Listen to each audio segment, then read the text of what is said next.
Good afternoon, good morning, good evening, everybody. It is Saturday, August 26th, and you know what that means. It is time, once again, for the High Risk Wrestling Podcast. And I am your host, paying tribute to the ones we've lost. Jeremy Pierce, welcome, one and all. As always, you know you can check me out on the socials, Charismatic Creations on Facebook and YouTube, Charismatic_Creations52 on Instagram, the 215 on Twitter, and as always, Coffee and Patreon are always welcome and accepted. In today's show, well, we are on All In Eve. We're Eve on All In, Wembley Stadium, 90,000 people, and that's what today's show was all about. I won't even be before you long, but I'm going to really enjoy this show. But for now, you know what's next, so just go on and hit my music.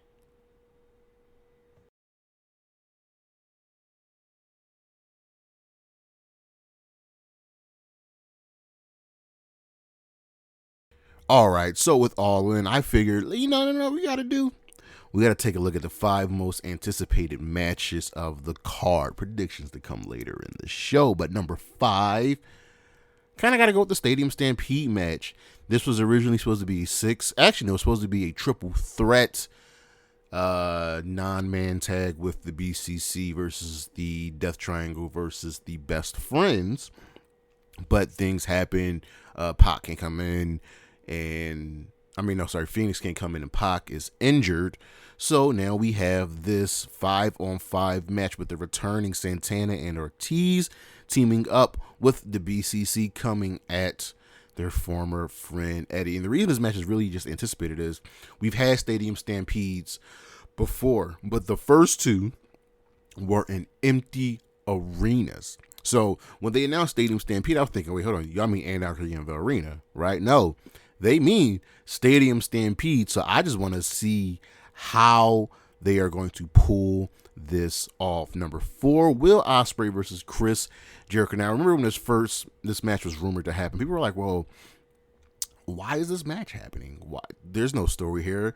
But AEW does something that the WWE doesn't do. WWE likes to announce the match and then have the story come from the match, whereas AEW, they have the story and then the match is announced. Prime example, the Trios Tag Team title match.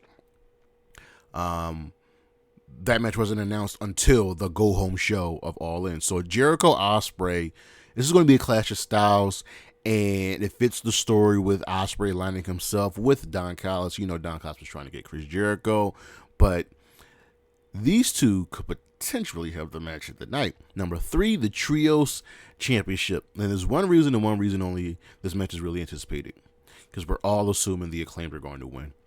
Now, personally, I would like the House of Black to win and retain, but the story is going to dictate otherwise. But seeing the Acclaimed, the pop, they may get the loudest pop of the night over Saraya, over Will Ospreay, over Adam Cole and MJF. You don't understand really how over the Acclaimed are, and this should really be a fun match. Number 2, the Tag Team Coffin match. Now,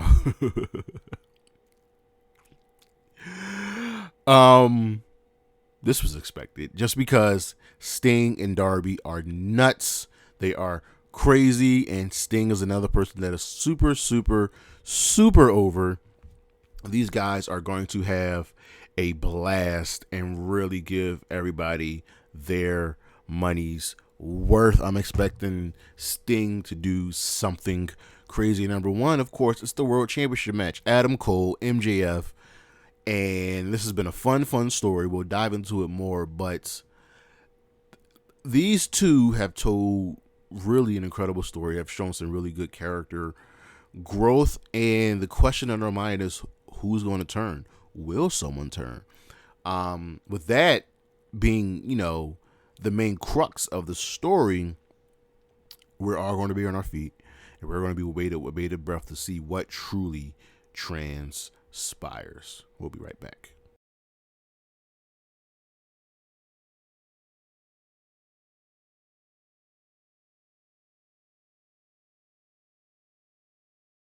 Now, there are a lot of people that are important to this card, but there's one person who I am extremely excited for to see on this show, on this card, and that would be none other than Saraya, the former Paige. You all know her story suffered a really, really bad neck injury, and she had to pretty much retire. And you know she's grew up in wrestling. She's part of a wrestling family. She's from England. And she had to take time off, and here she is back wrestling again. And not only that, she's wrestling in front of her home crowd. Yes, I would have loved to see Jamie Hayter here, but Jamie is very much injured, and it sucks. I'm hoping Jamie can make an appearance, but seeing Saraya happy, seeing Saraya healthy, seeing Saraya getting to do what she loves on the biggest show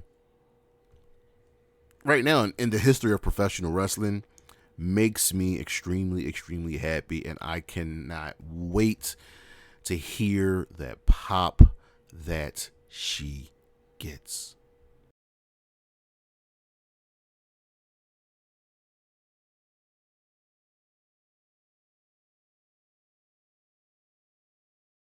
All right.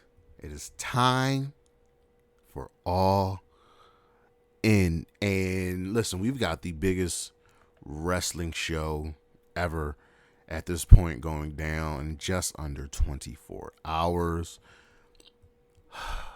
I, for one, am excited. So, how did this come about? And by that, I mean the original All In. So All In 2018 started off of a bet. Wrestling Observer newsletter journalist Dave Meltzer said on Twitter that if Ring of Honor asked a fan asked if Ring of Honor could sell out a 10,000 ticket stadium, Dave Meltzer was like, not anytime soon. So Cody took it as a challenge. He said, I'll take that bet. Eventually, the idea evolved from a Ring of Honor show, self-funded. It was sanctioned by Ring of Honor, promoted by Cody and the Young Bucks. It was later announced that Kenny, Brandy, and actor Stephen Amell would all be participating. And it grew, and it grew, and it grew, and they settled on the Hoffman States Arena in Illinois, which is a suburb of Chicago. And it grew, and it grew, and they started announcing wrestlers involved. Penta, Ray, Okada, Deonna Purrazzo, who got removed after she signed with the WWE, Tessa Blanchard, Jay Lethal, Chelsea Green, Marty Scurll, Hangman Page, and it kept going and going and going. And then they had a fan convention, and it just grew, and we got All In. And you know what it created? Well, it was the basis for All Elite Wrestling. And because of this bet, we have one of the top companies in the world. You know what the attendance was of the first All In? A little over 11,000. And it was a spectacular event. I highly recommend everybody to go and watch it. But before we get to the All In 2023 preview predictions, we got to look at the original card and just see how stacked it was. So on the pre-show, we had two matches. The first match was SCU, Frankie Kazarian and Scorpion Sky, defeating the Briscoe brothers, Mark and Jay. And just right there alone, it's four names. Second match in the pre-card was Chico El Luchador winning an over-the-budget battle royal to earn a championship match for the Ring of Honor World Championship later in the evening. And Chico El Luchador was Flip Gordon. But who else was in this battle royal? Look at these names. So we got Flip Gordon, we got Bully Ray, we have Moose, Brandon Cutler, Chucky T, Trent Beretta, Rocky Romero, Cheeseburger, The Hurricane, Ethan Page, Tommy Dreamer, Jimmy Jacobs, Punishment Martinez, a.k.a. Damian Priest, Austin Gunn, Billy Gunn, Marco Stunt, Brian Cage, Jordan Grace, Colt Cabana. Look at those names, man. Look at those names. Our first match of the evening was Matt Cross defeating none other than Maxwell Jacob Friedman. What? not. Second match on the card was Christopher Daniels with SCU defeating Stephen Amell. And Christopher Daniels was accompanied by Frankie and Scorpio. Stephen Amell was accompanied by Josh Cigar, another actor, and you know him from Arrow, where he played Prometheus, becoming one of the Green Arrow's top villains of the series. Next match in the card was Tessa Blanchard defeating Britt Baker, Chelsea Green, and Madison Rayne in a 4 corners survival match. And they got Tom, and they put in the work. Next match in the card was Cody, who was accompanied by Brandy Rhodes, DDP, Glacier, Tommy Dreamer. He defeated Nick Aldis, who was accompanied by Jeff Jarrett, Samuel Shaw. You know who that is. That is one Dexter Lumis. He was also accompanied by Sean Daivari and Tim Storm. This match was for the NWA World Heavyweight Championship. I'm sorry, the World's Heavyweight Championship, with Cody winning. Next match on the card was Hangman Page defeating Joey Janela, who was accompanied by Penelope Ford. This was a Chicago street fight at the time. I believe Joey Janela and Penelope Ford were dating. Next match on the card was Jay Lethal with Lanny Poffo defeating Flip Gordon to retain the Ring of Honor World Championship. Next match after that was Kenny Omega defeating Penta El Zero no Miedo. We had Kazuchika. Let me slow down. We had Kazuchika Okada defeating Marty Scurll. Of course, this was the longest match in the card. This match went almost 30 minutes. And in the main event, the Golden Elite, Matt and Nick Jackson and Kota Ibushi defeated Bandito, Rey Fenix, and Rey Mysterio. What? Yeah. So that was a crazy card. And I think everybody should really go and check it out. And just go have some fun. You know what I mean? Go and really just take it all in. No pun intended. So now let's get to the All In 2023 card. Shall we? Our first match, we have 2 matches on the pre-show. The first one being Jack Perry versus Hook. Jack Perry will be defending the FTW Championship. We know the story. Jack Perry and Hook teamed up. Jack Perry turned heel, and he defeated Hook by cheating to win the FTW Championship. Now, they ran out of time this past week on Dynamite, but Jack Perry was going to actually retire the FTW Championship, so we can see if Hook can get it back. This is a toss-up match. Some of the other matches kind of have clear-cut winners, but this is a toss-up because Jack Perry needs to win even after defeating RVD, but Hook needs to get his win back. And Jack Perry gave Hook his first loss, so I'm going to go with Hook winning and to become the FTW champion once again. Our second match on the pre-show 0 hour will be Aussie Open, the team of Kyle Fletcher and Mark Davis defending the Ring of Honor World Tag Team Championships against Adam Cole and MJF. Now, personally, I think this match is just a ruse and a setup for Adam Cole to slowly turn on MJF. MJF doesn't wrestle twice in one night, even though he did recently on an episode of Collision, but that's neither here nor there at this point. I think this is for Adam Cole to not really work the match, have MJF do all of the work, and then they lose, so MJF can be tired for later in the evening. So I'm going to go with Aussie Open number 10. They just won the championships, winning them in a fatal 4-way at the previous Ring of Honor pay-per-view. They've been able to cut some good promos, and they can do a lot more. So take Aussie Open to win this match. On to the main show, we have the House of Black defending their World Trios Championships against the Acclaimed and Billy Gunn. No longer Daddy Ass. He is back to Badass Billy Gunn. And I hate when people say AEW doesn't have any stories. They've been telling this story for at least 2 months. The Acclaimed lost twice to the House of Black in Trios Championship matches. Both times it was because Billy Gunn got pinned. So after the last match, Malachi Black whispered something in Billy Gunn's ear, causing Billy Gunn to take his boots off and retire. So now we ran a retirement angle with Billy Gunn, and he finally came back this past week on Dynamite. And now he's asking for one more shot for he and his sons. In the corner, Austin and Kota are crying. But this is going to be a fun match. Do I expect this match to start the night off? Probably. Just to get the crowd going, just to get the crowd to have some fun. And because they ran the retirement angle, because Billy Gunn made his comeback, I'm actually expecting the Acclaimed to win. And Billy Gunn to win to become the new Trios champions. I don't expect a long reign because the House of Black have been phenomenal as champions, but take the Acclaimed and Billy Gunn here. Next up, we have we have a 6-man tag match. We have Hangman Page, Kenny Omega, and Kota Ibushi versus Bullet Club Gold and Konosuke Takeshita. So Juice Robinson, Jay White, and Takeshita teaming up. This match also has the potential to be the best match on the entire show.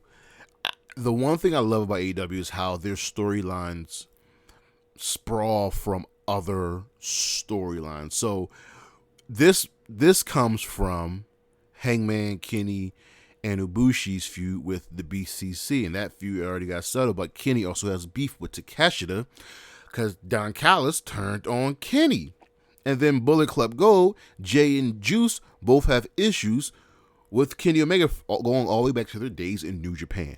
So I don't want to hear that AEW doesn't tell stories because there's stories here. There's so many strings that are being pulled.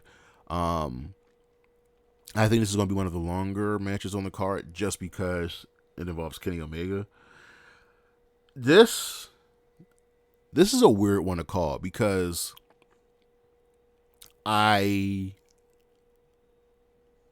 don't think the Bullet Club and Takeshita should lose this match.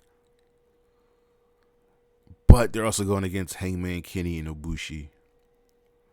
And that's what's tough. Because even though Hangman, Kenny, and Ibushi just won, what was that? The Anarchy in the Arena match? Bullet Club Gold have been excellent recently on Collision. But my gut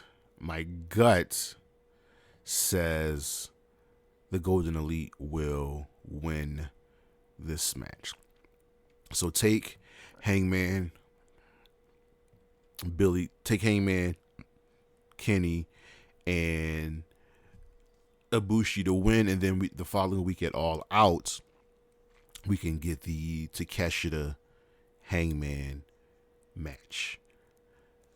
Next up, we have Stadium Stampede. Now, originally, this was supposed to be a triple threat trios Stadium Stampede match with the Best Friends and Orange Cassidy versus the Death Triangle versus the BCC. And things happen. Brian Danielson is injured, Pac is injured, and Phoenix can't come into the country. Visa issues. But they pivoted, and we now have Eddie Kingston, Orange Cassidy, and the Best Friends taking on Penta. Best Friends and Penta teaming up to take on the BCC and a returning proud and powerful Santana and Ortiz. Last time we saw them, they were Eddie's boys. So what happened? But also the last time we saw them, they were also teaming up with the BCC to take on the Inner Circle in the Blood and Guts match. So, again, history, stories. Now, when we've had Stadium Stampede matches, the arenas have been empty. We had 2, both empty, and once we got fans back into the arenas, we switched to Anarchy in the Arena match. I don't know how they're going to do a Stadium Stampede match with fans in the arena. This is going to be wild.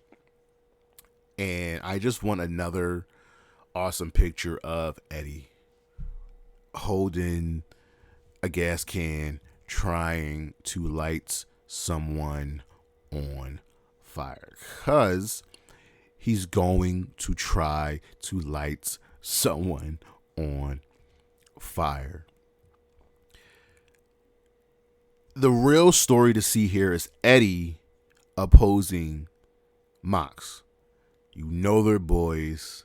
You know this history.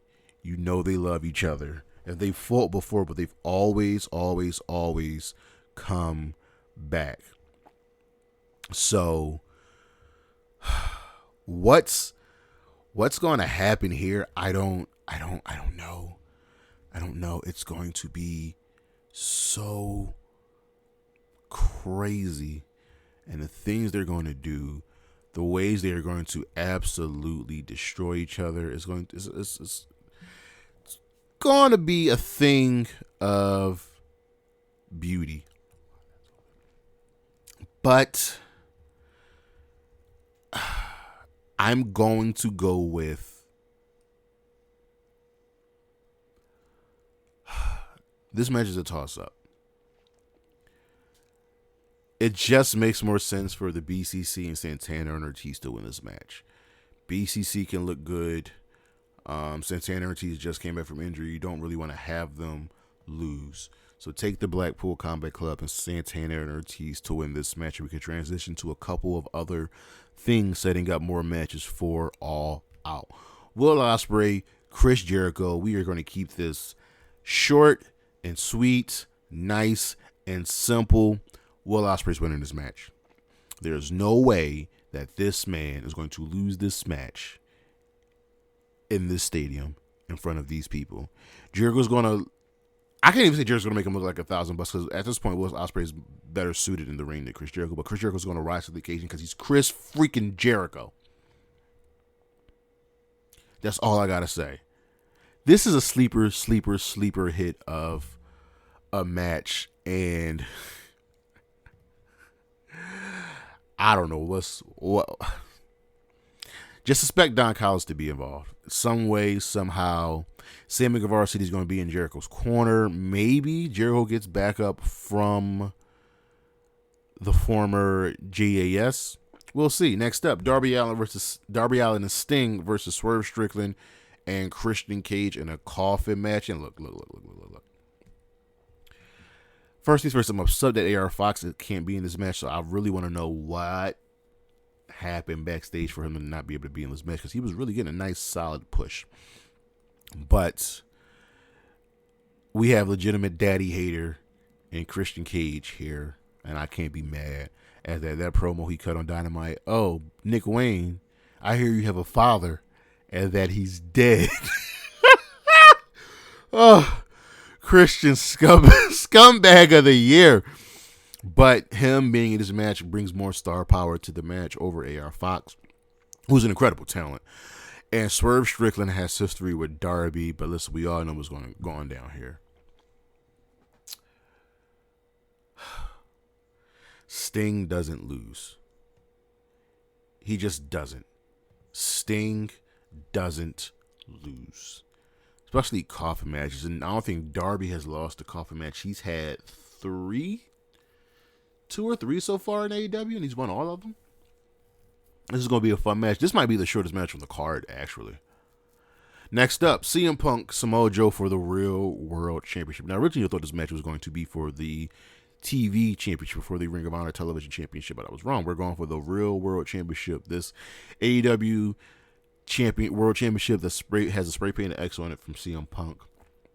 Again, people are saying that AEW doesn't have any stories, and every single match so far has had stories. And this particular match has a decade plus of story behind it between Punk and Joe. The best thing about this match is the whatever reaction CM Punk is going to get, because it's going to be crazy. It's going to be crazy.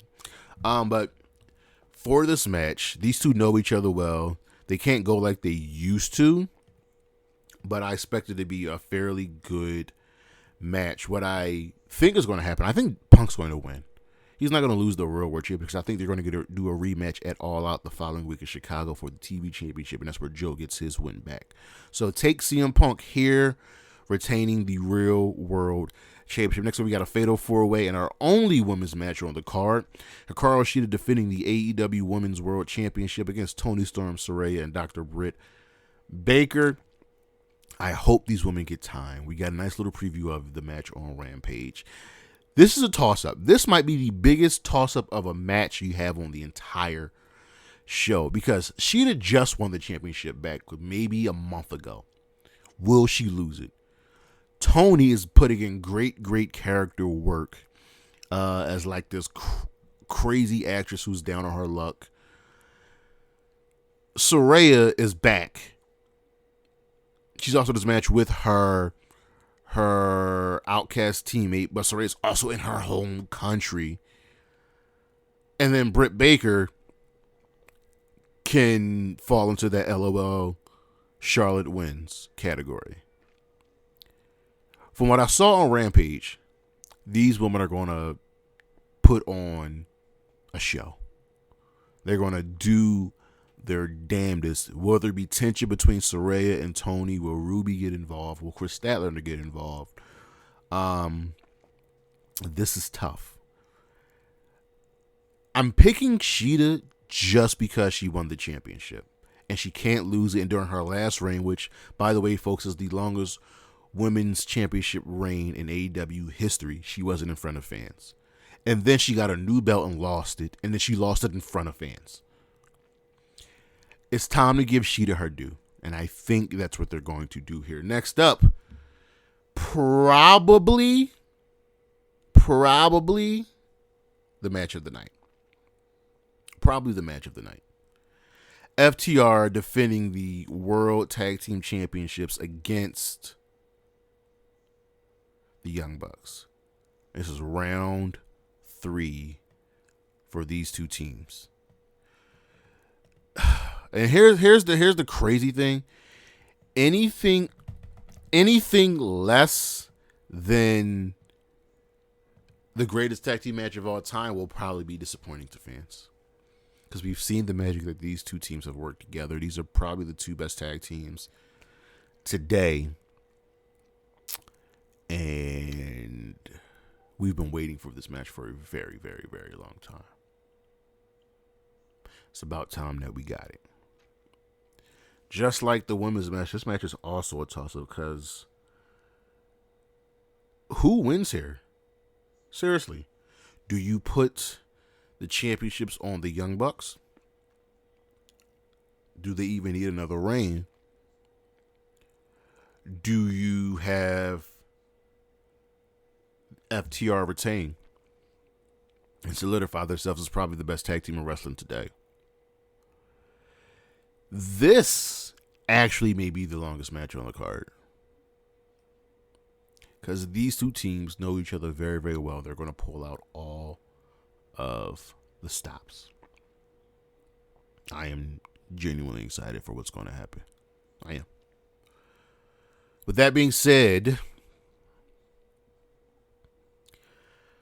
I think FTR is going to win. I think FTR is going to win and put themselves at the top of the list right now as the greatest tag team of all time. I feel that way, and I feel that that's going to happen. In our main event, Maxwell Jacob Friedman defending the AEW World Championship against Adam Cole, baby. This one is tough because there is a lot of story here. There's a lot. There's a lot of wondering who's going to turn to who. Will anybody turn? Will Roderick Strong and the Kingdom get involved? There are so many questions, so much stuff floating in the air on who's going to win. And honestly, I don't know. I don't know. You can't end with a draw, right? But can you end with a truly definitive winner? That is tough. Who's going to be the first to cheat? Who's going to be the first to really get the upper hand? And then will they let go of it? This is tough. Question is, how do you feel about MJF's title reign so far? Do you like it? Has it been good? Has it been a little bit of a letdown? I'm indifferent about it. So here we have to ask ourselves, truly, will there be a turn? But we've seen time and again when Adam Cole was maybe going to turn, he's been kind of caught, whereas MJF stopped, thought about it, and stopped and went to hug it out. I'm on the edge of my seat. I don't know how this is going to play out.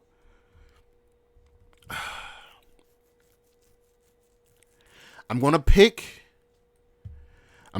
Adam Cole to win with help from the Kingdom and Roderick Strong.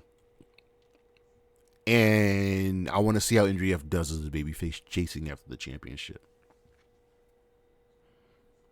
I think that makes the most intriguing story. I think he gets a stopover of maybe MJF versus Roderick Strong at All Out. And then we build towards one of the TV specials between MJF and Adam Cole. So I'm going to take Adam Cole to win the AEW World Championship. So let's go over the card one more time. And the winners, I am predicting Hook to defeat Jack Perry. Aussie Open to defeat Adam Cole and MJF, retaining the retaining the Ring of Honor World Tag Team Championship. I got the Billy Gunn, the Acclaimed, defeating the House of Black, winning the Trio Championship. I have Hangman Page, Kenny Omega, Kota Ibushi, defeating Bullet Club Code and Konosuke Takeshita. I have the team of the Blackpool Combat Club and the Proud and the Powerful, defeating Eddie Kingston, Penta, and the Best Friends, Cassidy, in the Stadium Stampede match. I have Will Ospreay defeating Chris Jericho, Darby Allin and Sting defeating Swerve Strickland and Christian Cage in a coffin match. CM Punk defeating Samoa Joe, retaining his Real World Championship.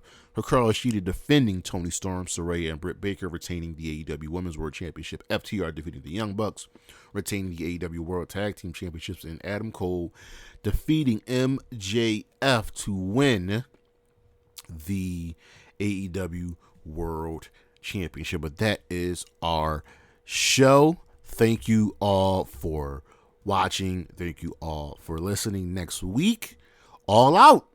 Got the All Out preview. We're going to do that too. So let's get it going. Don't forget to check me out on the socials. Charismatic Creations on Facebook and YouTube. Charismatic_Creations52 on Instagram. The 215 on Twitter. Coffee, Patreon. As always.